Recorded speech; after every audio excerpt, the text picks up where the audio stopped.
6 anos depois do assassinato da menina Beatriz Angélica em Petrolina, no sertão de Pernambuco, a polícia anunciou ter identificado o autor do crime. Beatriz tinha 7 anos quando foi morta a facadas durante uma festa dentro de uma escola. O Fantástico teve acesso com exclusividade ao conteúdo do interrogatório de Marcelo da Silva, que confessou ter cometido o crime. Petrolina, dezembro de 2015. A menina Beatriz, de 7 anos, sai do lado da mãe para beber água durante uma festa no Colégio Maria Auxiliadora e desaparece.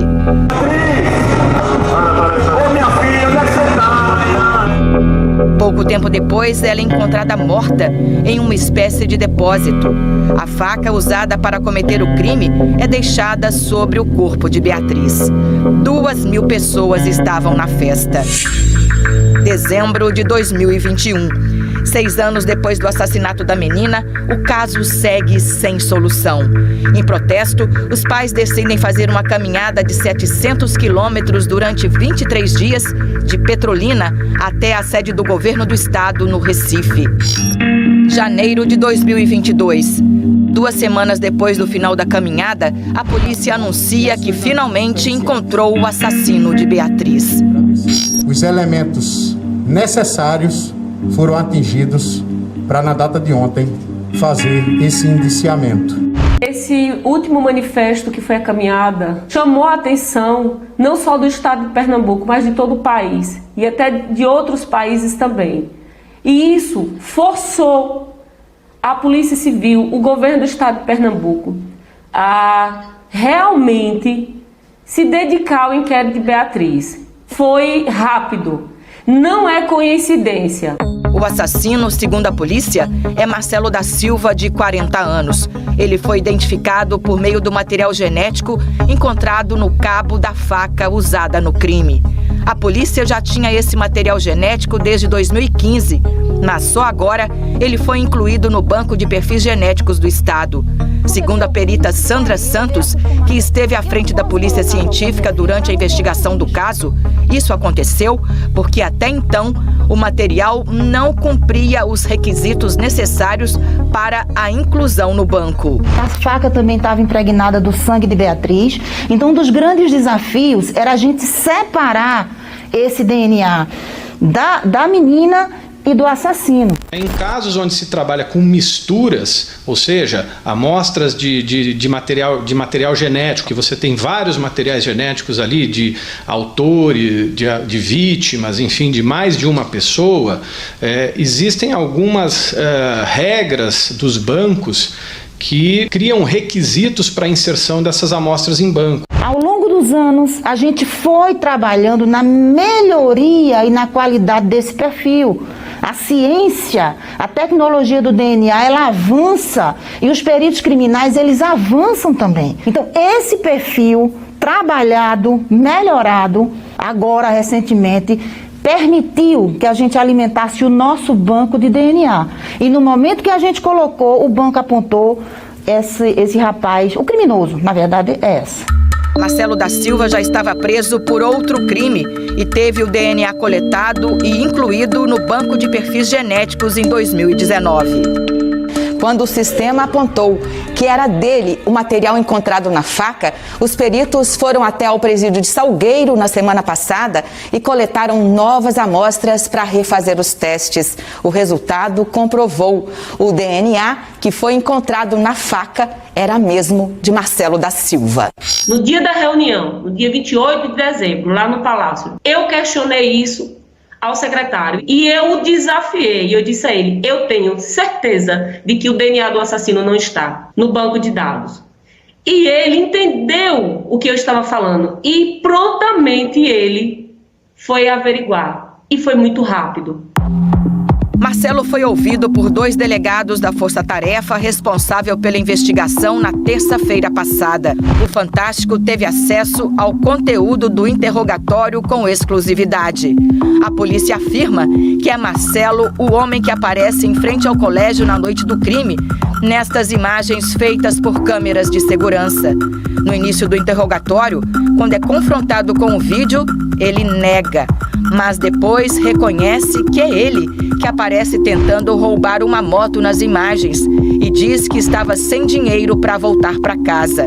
Aquela mexida na moto, diz Marcelo, eu não sei se é o instinto de ladrão ou era a vontade de ir para casa. Se aquela moto pegasse, eu iria para casa.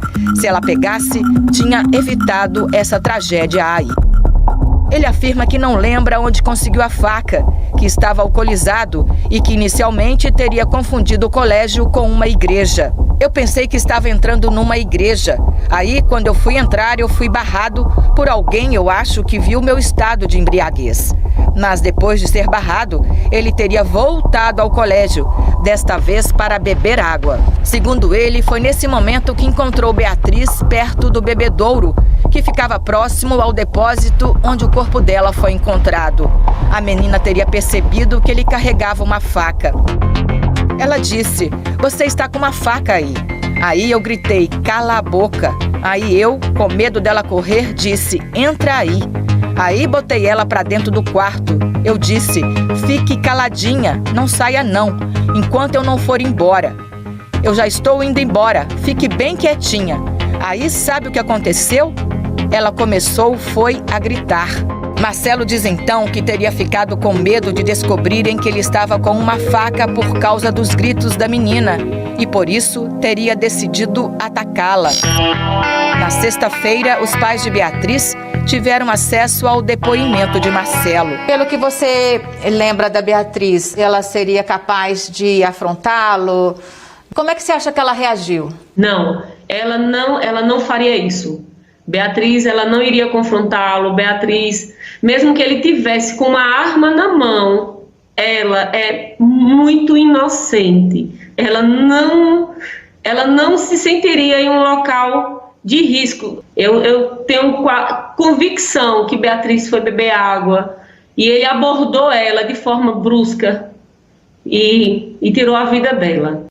Os pais acreditam que Marcelo realmente seja o assassino de Beatriz, mas defendem que muitas perguntas ainda precisam ser respondidas. Se ele já conhecia alguém no colégio, as dependências internas do colégio, por que é que ele escolheu aquela área do bebedouro, se ele já sabia realmente se aquela sala estava desativada, como é que ele se limpou, como é que ele abordou Beatriz, como é que ele conseguiu sair, onde ele se escondeu esse tempo todo.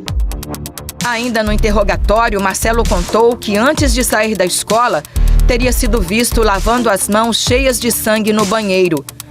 Teve umas pessoas, um jovenzinho já grande, maior do que eu, que disse, e esse monte de sangue, senhor? Ao que Marcelo responde, não foi nada não, só cortei.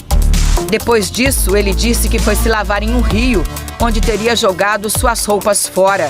Ele teria conseguido outras roupas antes de voltar para casa.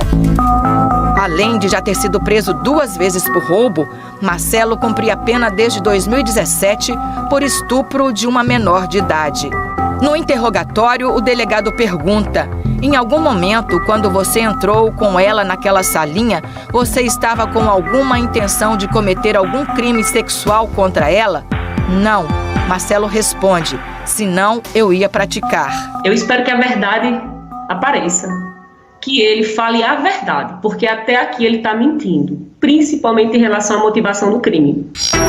O Ministério Público requisitou novos depoimentos e perícias e aguarda o resultado para decidir se realmente fará a denúncia contra Marcelo. A polícia relata, nos envia e a partir daí o Ministério Público fará análise dos autos para finalmente definir qual a posição do Ministério Público. A Polícia de Pernambuco afirma que as investigações continuam e que Marcelo já foi indiciado pelo crime. Como ele é réu confesso, eu estou aqui para fazer com que a lei seja cumprida, porque meu compromisso é com o processo. A gente aqui está para defender os direitos. Você não tem dúvidas que ele realmente matou a menina Beatriz? Não tenho dúvidas. Não está sendo fácil, não está sendo. Mas eu estou me segurando, eu estou controlando o meu lado emocional nesse momento. Eu coloquei minhas lágrimas, minha dor numa caixinha para ser racional nesse momento e tentar colaborar o máximo possível na investigação. É um direito das vítimas de ter um inquérito justo. E nós, como pais, como familiares, temos o dever, quanto sociedade, de garantir isso aos nossos filhos.